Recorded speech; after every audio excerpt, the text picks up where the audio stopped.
Gente boa de Deus, hoje eu inicio o Papo de Graça de uma maneira diferente. Essa primeira hora do nosso papo será uma conversa minha aqui. A Adriana diria, uma conversa com os universitários.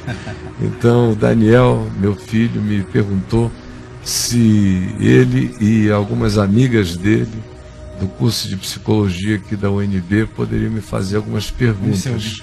Da Uniceub. Me fazer algumas perguntas.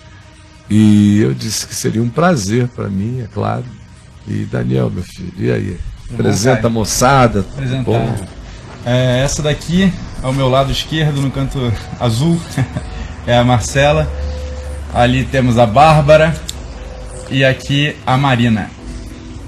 Somos todos do curso de psicologia do Uniceub, na cadeira Fórum de Debate, que traz a gente aqui. E a gente estava louco para te fazer algumas perguntas. E antes assim de fazer alguma pergunta para você e a gente começar esse questionário, pequeno questionário, queria que você, para todo mundo que for escutar a gente, escute na mesma linguagem e fale a mesma linguagem, para a gente conseguir discutir as mesmas palavras falando a mesma coisa. Se você poderia falar para a gente os significados rápidos e as diferenças entre religião e fé e ética e moral. Bom, religião é um fenômeno humano de busca da transcendência, mas é um fenômeno absolutamente humano, da necessidade humana de natureza espiritual, de natureza psicológica e também de natureza social, econômica, política, porque aonde quer que humanos se ajuntem, jamais se consegue fugir de algum tipo de definição política pela própria identidade do ajuntamento, contingências de natureza econômica pela própria necessidade de sobrevivência do ajuntamento, e tem uma expressão social significativa, porque religião presume a proposta de um caminho humano de obediências e de compromissos e de ritos que se supõe, em sendo praticados, levam o indivíduo a Deus. Então isso é religião, é um fenômeno humano, porque filosoficamente não existiria uma religião humana que fosse viável na direção de uma relação com Deus, porque a palavra religião, religare, significa religar o homem com Deus. Isso é uma impossibilidade em todos os níveis. É uma impossibilidade filosófica, porque o homem é finito, Deus é infinito. É uma impossibilidade espiritual, porque o homem é entupido e fechado e bloqueado e luta para vencer o egoísmo o dia inteiro em si mesmo, e Deus é amor. Portanto, a própria instintualidade pura do amor no homem, que o levaria naturalmente a Deus, está bloqueada no coração. Ele é um ente psicologicamente impressionável de tal maneira que qualquer olhar que ele tenha de Deus vai projetar apenas a sua própria interpretação e não Deus mesmo. E por muitas outras razões, religião é só um fenômeno humano que não religa o homem a Deus. Produz uma catarse, um bem-estar, uma sensação psicológica de pertencimento a um grupo, à família, aos afins, aos iguais, mas é um fenômeno humano. Fé já é um milagre que transcende completamente a perspectiva da religião. Existe fé na prática religiosa, mas a prática religiosa é basicamente dominada por crenças e não por fé. As crenças são um conjunto de coisas, é quase que uma síndrome dogmático-religiosa, um ajuntamento de dogmas e de princípios a partir dos quais aquela religião se estriba. Essas são as crenças. A fé não necessariamente tem crenças. A fé é algo absolutamente distinto. A fé carrega a essência das coisas que se esperam e a convicção de fatos que se não veem. É isso que a fé é. Ela não precisa de uma pedra, ela não precisa de um elemento concreto, ela não precisa de um agente humano, ela é, como se diz na Escritura no Novo Testamento, dom de Deus. Nasce no coração do indivíduo e não precisa ser carregada por um conjunto de crenças. Aonde quer que você encontre pessoas com a capacidade de verem o invisível, de crerem no aparentemente impossível e de se levantarem para fazer o que se diz que não é realizável, mas elas a si mesmo levantam e andam, aí há um caminho de fé. Ainda que o indivíduo não relacione isso a Deus, nem a nenhuma crença, há um próprio estado de natureza existencial de fé. Aí, nesse sentido, eu diria que não se faz absolutamente nada, nenhum de nós, sem fé. Nessa linha de natureza fenomenológica essencial. Vocês vieram hoje aqui porque vocês tiveram fé, que valeria a pena, que conseguiriam chegar, programaram-se para chegar na hora e chegaram, porque tiveram fé que os fluxos seriam razoáveis e naturais, porque acreditaram que a conversa valeria a pena, porque acham que isso pode gerar algum benefício na própria compreensão da sequência do trabalho que vocês estão fazendo na Uniceub. E fora os outros aspectos de natureza imponderável do coração de cada um de vocês, que não necessariamente se vinculou a Deus. Vocês não têm que ter acordado de manhã e dizer, ó Deus, obrigado, hoje vou ter um encontro assim que vai me produzir isto. Não. Mas a moção, o movimento é fé. Aí até quando você vê um cara, para poder fazer uma negação de Deus, ele tem que ter fé. Ele diz, eu não creio em Deus, o que é uma afirmação de fé, na não fé dirigida a Deus. Mas não se existe sem fé. Sem fé, o que sobra é suicídio, que ainda demanda alguma fé. Que é a fé, ou de que, para além do absurdo do momento, eu posso, quem sabe, na loteria da morte encontrar um descanso paradisíaco, ou quem sabe, no niilismo total, na inexistência total, pelo meu tiro na cabeça, eu durma para sempre, portanto eu me anestesie no não ser. É preciso ter uma fé para cometer um ato como esse. Então, sem fé, ninguém vive. Agora, a fé que faz diferença é aquela que coloca você na certeza da possibilidade de um vínculo por meio exclusivo da fé com o infinito, o transcendente, o imponderável, o absurdo, o impensável e o impossível, que é Deus. Por que é só por meio da fé? Porque a fé não está sistematizada nos limites da lógica. A lógica é muito diminuta. A lógica fecha seus padrões sistêmicos, estabelece uma teoria que a satisfaz, o que não caiba no sistema fica de fora, não existe. Ou qualquer outra situação, ou mídia que você use para tentar chegar a Deus, esbarra sempre na incompreensibilidade do absurdo. Deus é absurdo. Um ente que seja eterno, incriado e que exista de si mesmo é absurdo. Portanto, pela lógica, eu não chegarei a Deus. Deus é absurdo. Pela ciência física, eu não chegarei a Deus. Eu chego sempre numa singularidade radical na minha procura, que quando eu acho que a peguei, ela se desdobra para milhares de outras singularidades, e hoje em dia, pela física quântica, ela se volta para dentro da própria natureza da matéria e abre universos ainda mais incompreensíveis e imponderáveis, onde as lógicas não operam.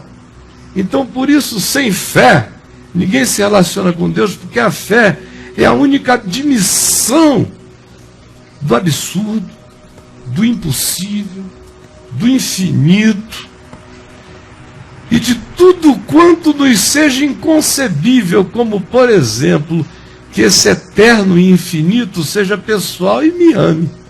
É uma loucura. Então, sem fé, ninguém se relaciona com Deus. Mas também sem fé, ninguém levanta para existir. Ela vai das pulsões essenciais da vida à transcendência mais sublime do ser. Então, religião, crença, fé, ética e moral. Ética e moral. Ética vem da palavra grega que significa aquilo que é em si. Designa um telhado, ethos. É a coisa que me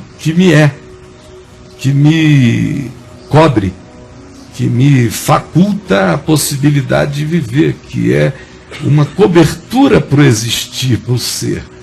Então a ética pressupõe um conjunto de valores que produzem saúde, bem-estar, harmonia e paz para minha compreensão na minha prática da vida. Portanto, a categoria ética apela muito mais para a consciência de ser do indivíduo. Já a moral, a palavra já diz, conquanto haja uma confusão muito grande, eu vejo toda hora, até em livros acadêmicos, pessoas tratando moral como se fosse ética e ética como se fosse moral, mas moral é, etimologicamente, aquilo que decorre da maioria. Por isso, éticas universais não mudam, mas morais alteram-se de geração em geração. Quando você vê, por exemplo, os 10 mandamentos de Moisés, eles não são morais, eles são éticos. Desde que a vida é vida, que matar é matar, roubar é roubar. A consciência sabe disso, independentemente de conhecer Moisés. Isso está plantado como um valor universal. Isso é ética. Isso é aquilo que foi plantado para viabilizar o ser e a vida. É o software instalado e que não precisa nem de tantas elucubrações. Pessoas muito simples às vezes o praticam com muito mais clareza do que os que vagueiam a respeito de uma justificativa para a ética. Aí da ética decorrem muitas outras etiquetas que eu já não chamo éticas, elas já vão se parecendo mais com morais de convenções que nasceram de um padrão ético, mas foram ganhando fisionomias de etiquetas e de moraizinhos. A moral, portanto, é o que decorre da maioria. É o consenso majoritário. É a moral. Seja por uma decisão eletiva, seja formalmente estabelecida por um plebiscito que designa agora que a maioria de uma nação prefere um determinado adotar, ou liberar, ou acolher, ou aceitar um dado comportamento, aí isso vira, daí em diante, uma vez que esse acordo é feito, e essa é um acordo da maioria, isso vai virar moral. Pode até ver um grupo reclamando aqui e ali, mas é uma questão de tempo, isso vai se estabelecer como uma moral de comportamento. Outras vezes é de natureza tácita. Ninguém combinou. Só foi rolando, rolou tanto, tomou conta de tudo, de maneira tão metástica, que todo mundo já realiza e já assimilou como um comportamento natural, que já virou uma moral tácita.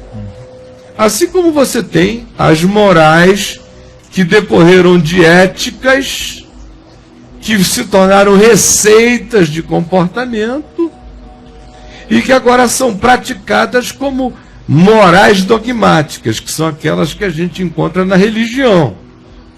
Nasceram de éticas que viraram etiquetas locais e acabaram se transformando em morais dogmáticas esmagadoras para o indivíduo, e que são coisas que não têm nada a ver com a consciência universal do que Deus chama ethos, do que Deus chama aquilo que realiza e viabiliza o sentido da vida. Então essas morais não necessariamente trazem esse conforto e essa saúde, essa cobertura, né? Moral, ela não necessariamente pacifica, porque ela lida com a exterioridade. A moral pressupõe o observador, o superego, a polícia, a religião, a família, a cidadania, o vizinho. A ética não pressupõe nada disso. A ética pressupõe o ser. Eu sou. Essa é a diferença esmagadora. Esmagadora mesmo. E aí eu queria dar uma colinha aqui para eu te fazer essas perguntas. Podemos começar? Podemos. O que falta, na sua visão, a psicoterapia para abranger de forma plena as questões religiosas? Ela tinha que ficar liberta de muitos dogmas, porque a psicoterapia é muito religiosa. Muito religiosa demais. Sabe, uma religiosidade da pesada. Você tem Freud como Moisés da ciência psicanalítica. Você tem um Jung, assim como uma espécie de Jesus Cristo que chegou mais aberto para as imponderabilidades, para o inconsciente coletivo, os arquétipos, tudo isso, mas é tudo muito religioso. Ou então as linhas que você vê sendo adotadas, elas são adotadas de maneira extremamente dogmáticas. E onde existe dogma, por mais que o espaço entre o dogma e o dogma seja tratado com inteligência, mas o dogma confina e designa a medida aonde a inteligência pode ir e aonde a burrice está estabelecida.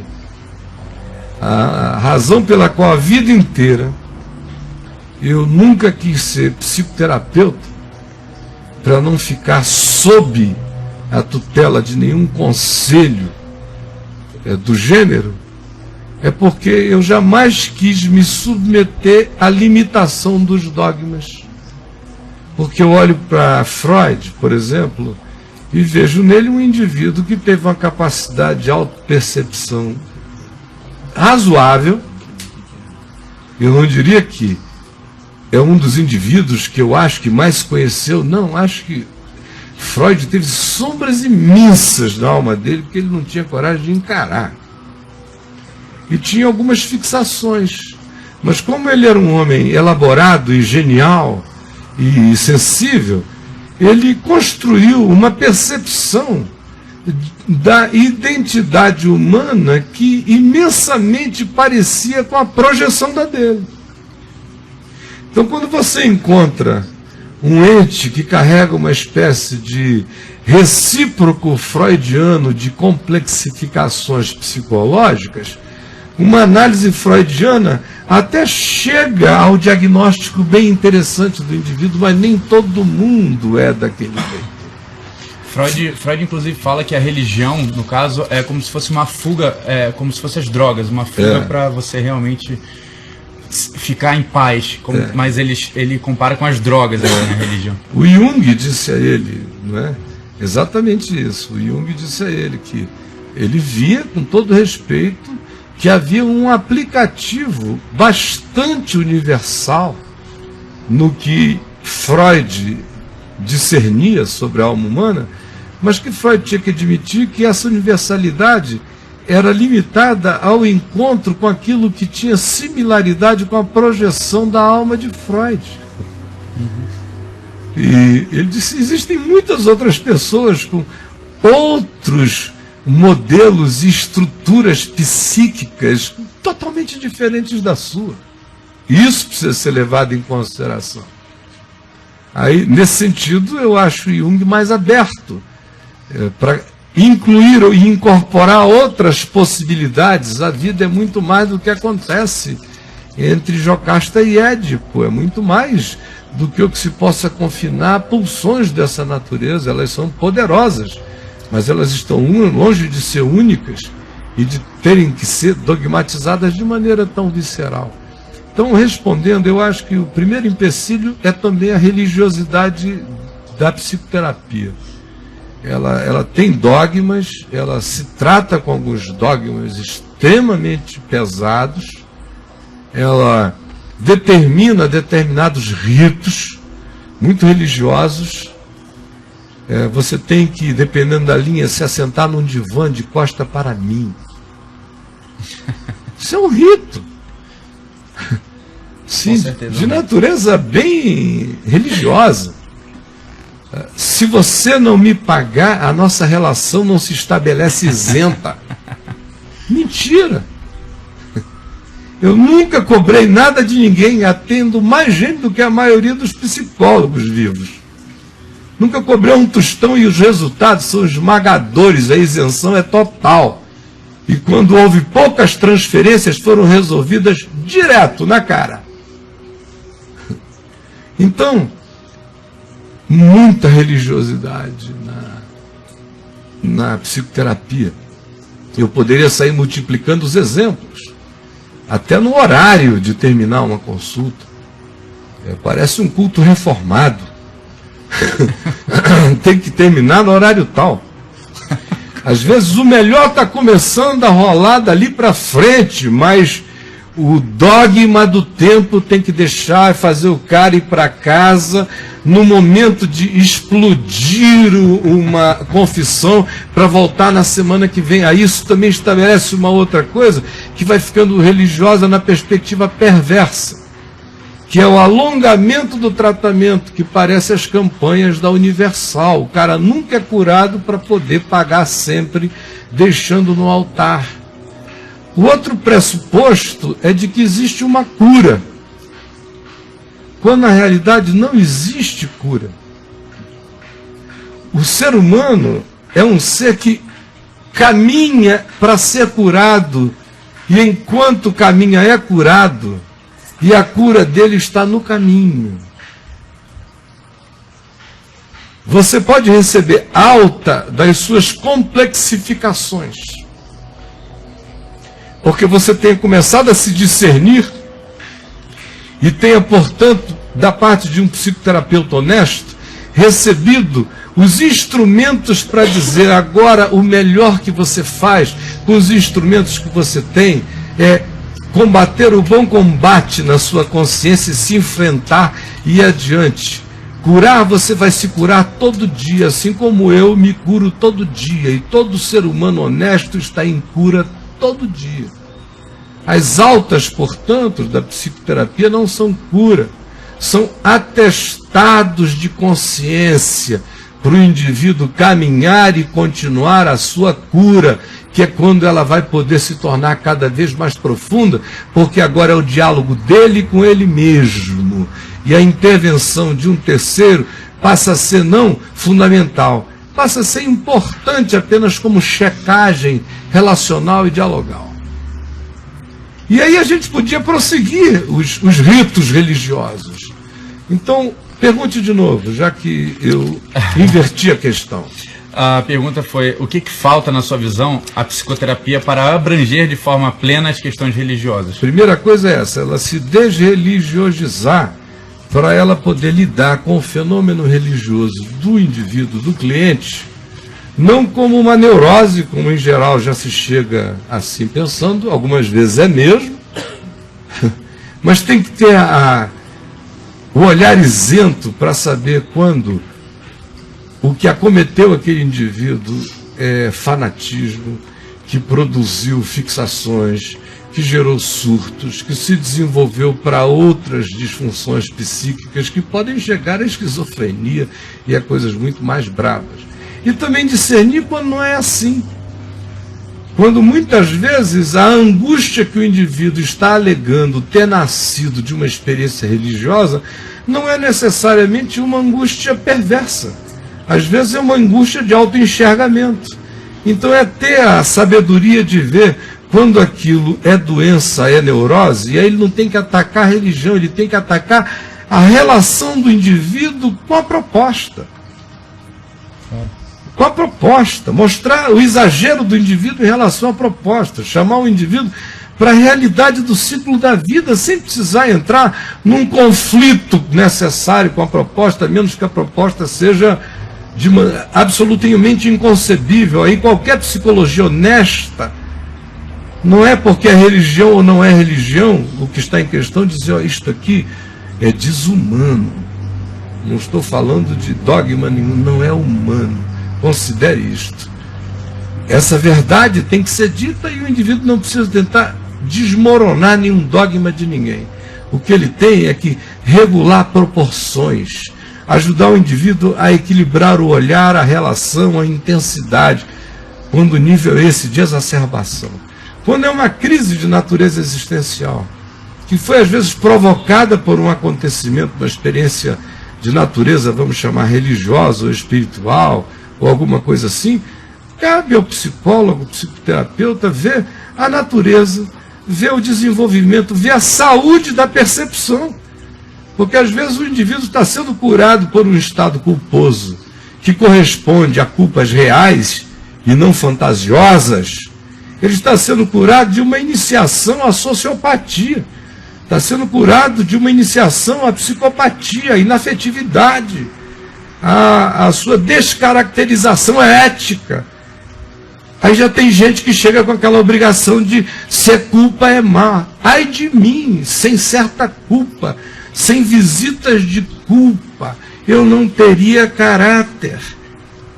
Agora, a manutenção dos estados culposos, como a religião às vezes incentiva, é que são os fabricantes de 70% de doentes mentais internados nas clínicas psicológicas e clínicas psiquiátricas do Brasil, já desde o início da década de 70, a estatística antiga, eu acho que deve ter até aumentado com essa onda neopentecostal. Com certeza aumentou. E a segunda pergunta, é interessante antes eu fazer uma observação que o Código de Ética do Psicólogo veda ao psicólogo induzir valores religiosos, valores políticos, e então acho que isso é uma importante antes dessa próxima pergunta. Mas é importante acentuar a palavra induzir. Sim, por favor. Porque induzir é ideologizar, é seduzir de maneira persuasiva no desejo de implantar. Indução é catequese, ainda que seja sutil, subliminar, mas ela é intencionada, ela é objetiva, ela é penetrante, ela é missional, ela tem um alvo a alcançar, ainda que ela se dissimule. Então, eu concordo que ninguém que se forma em psicologia ou psicanálise, psicoterapia, como queiram designar, e que bota uma placa lá, se ele quer, sendo um cristão, falar do evangelho para todo mundo, ele bote com a seguinte placa: psicólogo, linha de abordagem, Evangelho de Jesus, clientes preferenciais, somente cristãos, e viva com as consequências. Agora, é desonesto você fazer um curso de psicologia, abrir a sua clínica, ir para lá todo crente, fanático, chato, que se formou em psicologia, sabe Deus como, se fosse num teste de psicotécnico não passava, e de QE emocional ia ser reprovado, se fosse em teste de relacionalidade humana ia ser bombado, mas ele virou um psicólogo. O Malafaia é psicólogo, imagina. Virou um psicólogo, é um exemplo. Aí está lá, clínico. Abre a porta. Aí todo cara chega lá e diz: olha, eu estou saindo com 2 caras, estou dando para os 2, estou numa angústia danada porque estou achando ótimo.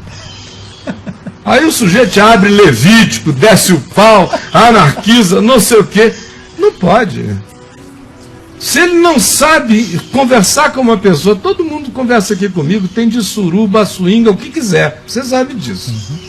Ninguém me vê aqui citando nada, eu só vou dizendo para as pessoas. E olha que eu posso, porque eu não estou fazendo psicologia, só estou pregando o evangelho. Eu tenho todo o direito de dizer o que eu quero, mas é porque eu tenho todo esse direito que eu prefiro dizer como Jesus diria. E Jesus mostra para o indivíduo por que aquele comportamento, aquela atitude, aquele sentimento, aquela cronificação existencial vai desconstruir a alma dele assim, assim, assim, vai se somatizar nele assim, assim, assim, vai alterar o caminho dele assim, assim, e ele escolha. E eu não falei em nenhum momento em pecado, em Deus, em céu e inferno. Eu disse, você pode escolher o que você escolher. Essa via aqui é de vida, essa via aqui gera para desconstruções dessa natureza. Você escolha. E Deus não precisa entrar na história, Jesus não precisa ser mencionado, você só precisa arrazoar o sentido da vida. Quem quer que assim faça não está violando nada. Porque eu também jamais seria um profissional de psicologia para me sentar diante do indivíduo, anos e anos a fio, ele só ouve a minha voz dizendo bom dia, como foi a sua semana, me fale os seus sentimentos. E repetindo palavras com atos falhos, ou palavras muito repetidas. O que significa essa palavra que você já repetiu 6 vezes hoje? Tal, para ela voltar de novo e voltar, e ele voltar, e ele voltar, e eu fazer as mesmas coisas e nunca mostrar nada para ele. Jamais faria assim, porque eu acho que isso prolonga um processo que aqui no dia a dia eu vejo os resultados quando são normais de um encontro noutético, como o Novo Testamento propõe, porque o Novo Testamento tem uma linha de abordagem psicológica, é a linha noutética, que é a palavra que Paulo usa, noutétesis, é a palavra para confrontar, é a linha confrontacional, é olho no olho, é verdade, é o encontro humano. O resultado desse encontro é extremamente mais profundo, rápido, chocantemente produtor de compreensões que pelas outras vias levam meses, anos, às vezes metade de uma vida, sinceramente. Tem uma palavra, uma coisa que você falou que não está aqui, e eu queria perguntar, que me veio à mente, não está aqui no script, como o Braulio gosta, mas eu queria perguntar, você como psicanalista, o que te fez escolher não usufruir da psicanálise como o seu meio de interferência no outro mesmo? Eu sei que você já respondeu de uma forma completa em todas essas questões que você falou, pelo menos para mim, mas o que te fez falar o seguinte: eu não vou me utilizar disso como ciência para interferir no outro? Bom, em primeiro lugar, porque a contribuição da psicologia, da psicanálise, da filosofia, das ciências humanas, dos saberes da alma, na minha vida, eu diria que carregam um percentual de importância existencial bem menor do que na maioria da vida das pessoas. Então, eu aprendi e aprendo e engatinho todo dia na percepção da compreensão da alma do meu próximo, a partir da minha e na minha troca com ele, todos os dias. E isso tem a ver com o Evangelho. O Evangelho sem religião, que é a psicologia das psicologias, embora o Evangelho não seja uma psicologia, mas ele sendo o que ele é, ele carrega a psicologia mais universal que se possa conceber, com os aplicativos mais variados e impensáveis que se possa imaginar. Ele te abre todos os leques. Então, como a grande contribuição existencial, a única, eu diria a pedra angular, como é verdade, o cerne, o espigão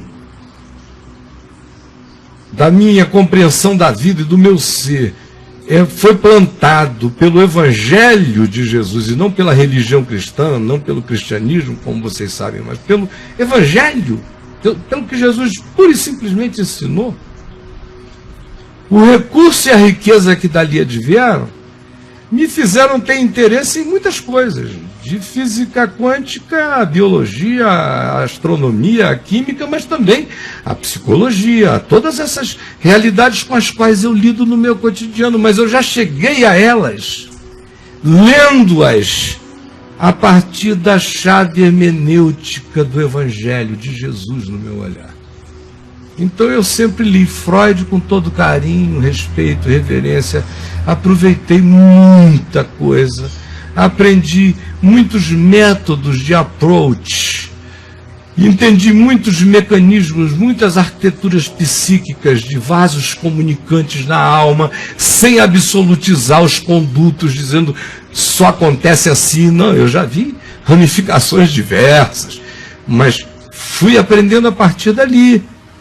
Como ninguém me ajudou mais do ponto de vista extra a compreensão que no Evangelho eu já tinha, para me ajudar a perceber o que eu via no Evangelho, como inconsciente coletivo, sem chamar por inconsciente coletivo. Quem mais me ajudou nesse sentido foi quando eu comecei a ler Carl Jung, ler, e aí eu fui vendo que tudo que eu enxergava na escritura sobre o inconsciente coletivo e não apelidava desse nome, estava descrito ali. Com uma diferença, ele tinha restringido a apreciação dele a uma determinada área de participação humana no fenômeno. E na minha visão bíblica, aquela participação humana estava toda presente, mas também estava imiscuída com outras presenças de natureza espiritual. Então, eu logo vi que a adoção de qualquer linha dessa, submetendo-me aos dogmas do exercício dessas linhas, seria um trabalho de reducionismo absurdo contra a possibilidade de ajudar meu próximo. Por isso essas coisas para mim se transformaram apenas em adereços, acervos, instrumentos, pequenos bisturis, mas não são a ciência do meu diagnóstico no olhar. Contribuem, mas não é em cima deles que as minhas finalizações acontecem, de percepção final na limitação do meu olhar do que possa estar acontecendo. E graças a Deus, raramente eu me equivoco. Você aprende, quando você não lida com o mundo só, lida com tudo. Você aprende a diferenciar doença mental de tipos diferentes, tanto quanto você aprende a diferenciar doença mental ou distúrbio psicológico, que se faz acompanhar de presenças espirituais estranhas. Freud iria rir. Jung iria dizer, muito bem, Caio. Você consegue discernir quando não é doença mental, é só uma manifestação espiritual. Você consegue discernir quando elas se fundem. Você consegue discernir o que gerou o que. Às vezes é um distúrbio de natureza espiritual que vai produzir e somatizar uma condição que não é só psicológica, ela vai se transformar até em neural, vai fazer até sinapse neural, vai ganhar concreção cerebral, mas nasceu de uma disfunção espiritual, nem psicológica, mais profunda ainda. Como às vezes o oposto. Você vê determinadas disfunções de natureza psicológica, especialmente aquelas que nascem da raiva, do ódio, da amargura, da autovitimização, irem abrindo flancos na alma humana, que daqui a pouco as pessoas estão penetradas por emulações espirituais que a psicologia não lida com elas nos quadros de diagnóstico formal. Então foi por saber que o mundo era muito maior do que a psicologia enxergar, e que no Evangelho eu tinha todos os tesouros da ciência e do conhecimento, é que a partir do Evangelho eu leio tudo e retenho o que é bom. E a síntese fica cada dia mais linda, mais gostosa, mais rica, e o cerne sempre foi, sempre é, sempre será Jesus, o Evangelho. Agora, meninas, entendam. Por Jesus e por Evangelho, eu não estou falando de religião, não estou falando desses Jesus que está por aí, dessas campanhas, desses cultos na TV, desses bandidos, não estou falando de nada disso. Então, para vocês me compreenderem, minha palavra final, Jesus, vocês vão conhecer aqui entre Mateus, de Mateus em diante, lendo assim, bonitinho, sem medo, vocês vão ver a maravilha. E depois me digam, vocês hoje me fizeram uma pergunta, eu vou deixar um dever de casa, posso? Leiam Mateus, Marcos, Lucas e João, só isso.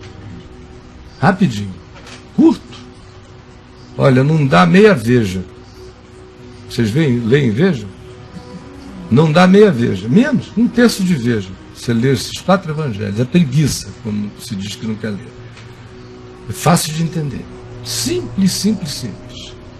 Leiam e depois me digam se as grandes psicologias essenciais da alma humana não estão todas ensinadas aqui por Jesus. Que poder liberta mais do que o perdão? Que força te deixa mais sem sequestro humano do que não vingar-se? Que poder te faz andar mais livre na vida do que o do amor?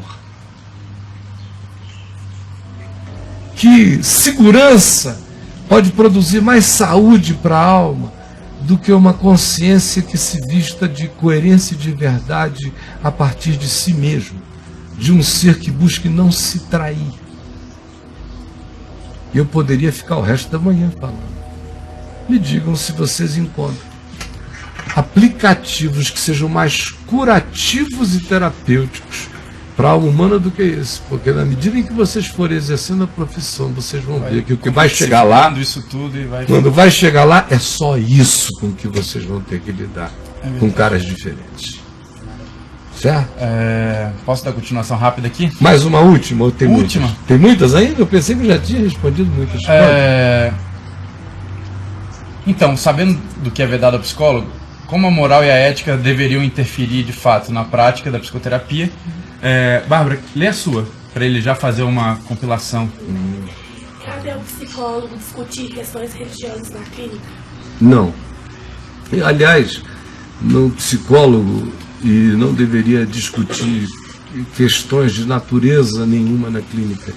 Na clínica ele deveria... Aliás, eu não discuto questões religiosas em lugar nenhum, eu acho meio idiotice. Agora, na clínica ele está ali para discernir um ser. Se o tema religioso aparece naquele indivíduo, o tema religioso é só o tema. O que ele tem que perceber é qual a relação do tema com o ser. Do contrário, ele vai discutir o tema e não vai tratar do que pulsiona um indivíduo exacerbadamente, ou neuroticamente, ou paranoicamente em relação àquele tema. Então o tema é só um tema, podia ser os Gaviões da Fiel, com a mesma fixação fanática e homicida.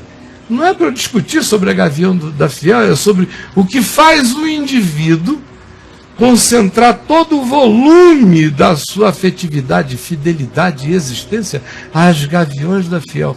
O que se esconde? Que abismo está por trás desse monobloco aí?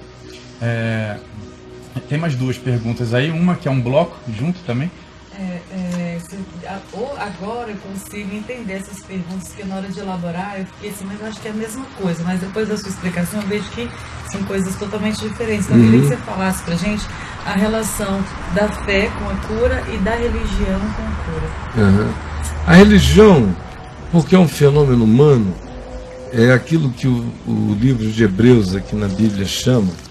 A religião, ela só consegue oferecer catarses. O livro de Hebreus, numa linguagem antiga, chama isso de sacrifício de bodes e de touros, que era um modus operandi sacrificial que Israel usava para fazer um apaziguamento da consciência, mas nunca trazia o perdão profundo e o apaziguamento total e radical. Então é por isso que a religião vive de ciclos. Você tem que ir para fazer as suas catarses. Por que você vai à Eucaristia? Aí você se confessa para comer o pão, é uma catarse. Aí quando você come o pão, você faz a catarse do alívio da culpa. Você está justificado. E eu estou dando o exemplo católico, mas os evangélicos têm milhares de outros processos catárticos. Os budistas, todo mundo tem os seus processos catárticos. São processos de natureza religiosa. As religiões deveriam ser muito mais estudadas como psicologias, com pretensões ao transcendente, e analisadas muito mais do ponto de vista também antropológico, psicológico, do que como a ciência do estudo de Deus, porque Deus é inestudável e a teologia é uma panaceia. Só que ela fica tentando estudar Deus e não estuda o homem. Porque teologia só pode ser verdadeira como antropologia e como psicologia, porque o homem, embora me seja totalmente indevassável ainda no mistério individual que ele carrega, mas como ele é semelhante a mim, eu me aproximo muito mais da compreensão dele, a partir de mim, do que de Deus, que eu não sei, só sei que ele é amor, e o resto ele é mistério. Está para além de mim.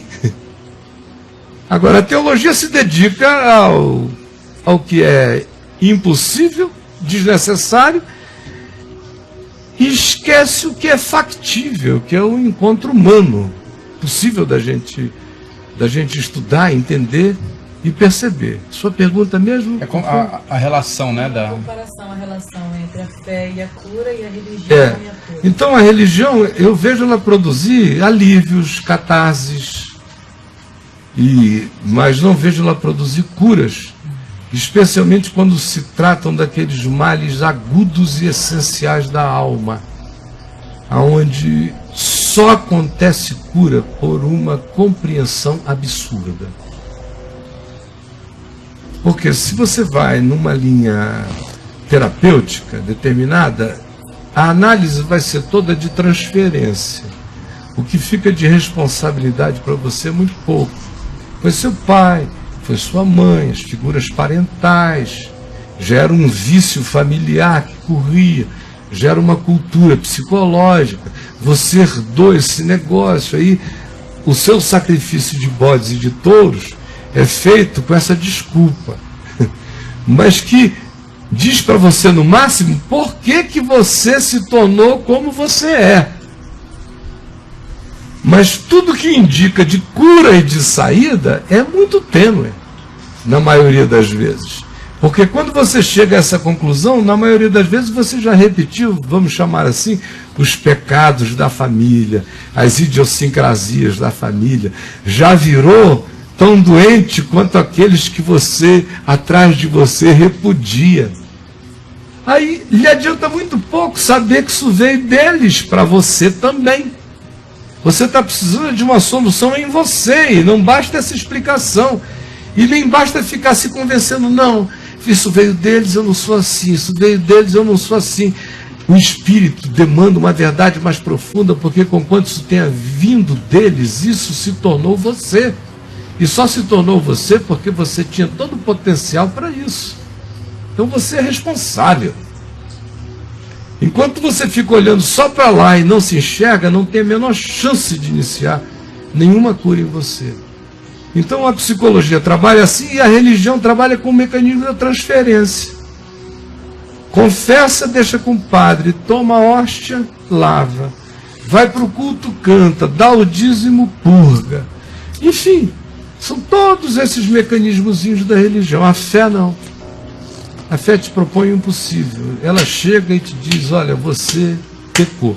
Teu pai também. Mas o problema do teu pai é o teu pai. Teu pai precisa se resolver com ele. E a sua solução não é o seu pai. A sua solução está em você. Agora, nenhum mecanismo de autojustificação vai pacificar você. Vai só enganar você. Vai ser só um paliativo. O que você precisa saber é que o que você fez. As consequências disso existem. Algumas maiores, algumas menores. Na alma da gente, sempre. Que a gente constate ou não. Mas um dia aparecerão. Como sombra ou como qualquer assombração. Mas estão aí. E a cura para isso é a certeza absoluta de que quem você é existe em Deus. Você é em Deus. Você não é um ente fora de Deus. Você está vivendo os seus atropelos em Deus. Você não é um ente alienado dele. Nele você existe, respira. Você não tem pulsão que não seja dada por graça de Deus, ainda que você use para matar alguém. Segunda coisa que o Evangelho vai te dizer, que a responsabilidade, portanto, é sua. Quem quer que tenha entendido o que decorre de pai, de mãe, de herança, entendido mesmo, já não pode mais usar isso como álibi. Acabou o tempo da ignorância e do álibi, agora é a hora do autoencaramento. Terceira coisa, é de que o que foi feito, e ninguém tem que fazer de conta que foi só contingencialmente, que no outro ambiente seria interpretado de outro modo. O importante é que você sabe que gerou de consequências entre você e os relacionados com você. Essa é a ética profunda e essencial da sua consciência. A quinta coisa é saber que isto tudo tem perdão. Não é do padre, não é da religião, não é de um pastor, não é do sacerdote, não é do psicólogo. Que esse perdão é intrínseco à tomada de consciência. Que toda tomada de consciência carrega consigo, a palavra bíblica no Novo Testamento é arrependimento, que virou uma palavra religiosa feia, mas é uma palavra psicológica linda.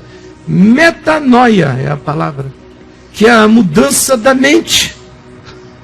Então, com toda metanoia, com toda tomada de consciência, que vem como iluminação, com essa mesma tomada de consciência, chega uma inexplicável realidade de perdão. Porque o indivíduo agora está se relacionando com algo que o transcende. A religião coloca você no mecanismo humano, a fé diz: o Pai que está nos céus te ama e te perdoou. Aí já não há mais culpa. Não há mais ciclo. Não há mais ciclo, você admite, você não fica desmemoriado. Não há... Também o trauma é curado aí também, porque o trauma o que é? O trauma é a emocionalização crônica da dor, da culpa, do medo, do susto, da violência. Mas quando isso penetra em você, surge uma coisa extraordinária, uma desemocionalização traumática do ocorrido. Você fica só com o olhar límpido dos fatos, mas não mais sequestrado pela emocionalidade doída, machucada, amargurada, sequestrada do ocorrido. E eu podia multiplicar a sequência disso indefinidamente. Sim, a gente tem só mais uma, Caio. Tá. Marcelo. Qual a função da psicologia diante da angústia humana provocada pela culpa da perda do sentido de Deus? Qual é o que? A primeira frase eu não entendi. A função da psicologia. A função da psicologia. Diante da angústia humana provocada pela culpa da perda do sentido de Deus. Vamos supor que o paciente chegou lá no consultório e ele não acredita em Deus. A demanda dele é essa, que a família... Ele não tem essa fé. Aliás, ele já tem a fé de não acreditar em algo, né? Mas ele não acredita em Deus. Ele ficou com trauma religioso. Em geral, quase todo indivíduo que chega numa clínica puxando esse assunto já foi muito religioso, ou foi criado por religiosos, ou oprimido por religiosos. Porque do nada ninguém puxa esse assunto. Você já reparou? Ninguém puxa. E é interessante a gente escutar essa resposta, porque como isso é muito comum, qual é o limite do psicólogo aí, já que a questão, a demanda, é a perda do sentido, é essa culpa da perda do sentido de Deus, e é essa a questão que ele está levando para a clínica. Como que o psicólogo lida com isso? Sem falar em Deus para o indivíduo, no caso? Nesses limites éticos que o código permite, assim, sem induzir, né? Nesses paredões da liberdade da fala, né? Então, eu particularmente, que não tenho nenhuma necessidade de não dizer para ninguém nada, mas às vezes eu não digo, porque eu não acho sábio. Não é porque eu tenho a prerrogativa de falar de Deus a hora que eu queira, porque eu não tenho nenhuma mordaça, mas tem horas que eu converso com gente que me traz esse tipo de problema e eu vejo que a melhor ajuda para ele é não conversar de Deus com ele. Vou dar um exemplo público só porque ele citou publicamente um dia esse exemplo. Ele contou para mim, mas depois de uns meses eu ouvi contar publicamente. Então por isso eu não transgrido no que digo, apesar da figura ser pública. O meu querido amigo Betinho, que já está na glória com o Pai Celeste, o ateu mais santinho que eu já conheci, um ateu puro e cheio de fé, um traumadeustizado, o Betinho. O Betinho foi criado em Minas, num colégio católico. Rolavam lá pedofilia, uns padres meio tarados, como vocês sabem o que acontece.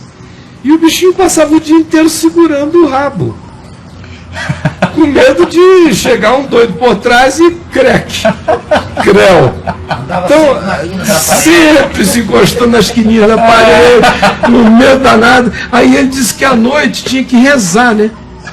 E atrás da cama dele tinha um Cristo desses de gesso, aquelas figuras assim meio andrógenas, esses Jesuses de religião, que ele não sabe bem se o cara é macho, o que ele é. Mas estava ali aquele Cristo andrógeno, com aquele saião, tem uns, às vezes uns olhos verdes, fica parecendo até um traveco bonitinho. Então ali, atrás da cama dele, aquele bichão em pé de gesso, e ele com aquele trauma de passar o dia, meu Deus, lá viu o Frei não sei quem, lá viu o quê, e vai pra lá e vem pra cá. Aí ele disse que à noite ele tinha que rezar não sei quanto tempo, os terços, aquilo tudo, e tinha que ficar de joelho pro Cristo. Isso. Rapaz, ele disse que a agonia que dava, o Cristo parecia os padres, que eu passava o dia me defendendo. À noite eu ficar de 4 para aquilo ali, era uma agonia que me perseguiu até os 22 anos de idade. Eu pensava em Deus, eu fazia assim.